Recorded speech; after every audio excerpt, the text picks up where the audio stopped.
Sur Liège-Bastogne-Liège, ces 2 dernières années, il a fait exploser ses adversaires dans 7 montées. Personne n'a jamais pu lui résister, mais là, il se passe quelque chose. Un jeune Français lui tient tête, s'accroche à sa roue et il n'a que 19 ans, un âge où l'on n'est pas du tout censé être professionnel en vélo. Son nom, vous risquez de l'entendre tout l'été et pendant encore longtemps, Paul Sexas. Ce Liège-Bastogne-Liège, Paul Sexas ne va pas le gagner parce qu'il va finir par lâcher à 13 km de l'arrivée, mais c'est une bascule qui confirme ce que l'on voyait poindre depuis quelques mois. Le Français est un immense prodige, encore plus que Pogačar à son âge.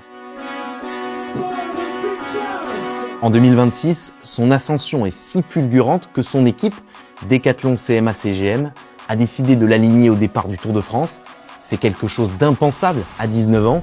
Il sera en effet le plus jeune coureur à prendre le départ de la Grande Boucle depuis la Seconde Guerre mondiale. Le jeune champion français, Paul Sexas. Il n'en fallait pas plus pour que les médias, les suiveurs, nous, à peu près tout le monde, s'enflamment et se posent ces questions.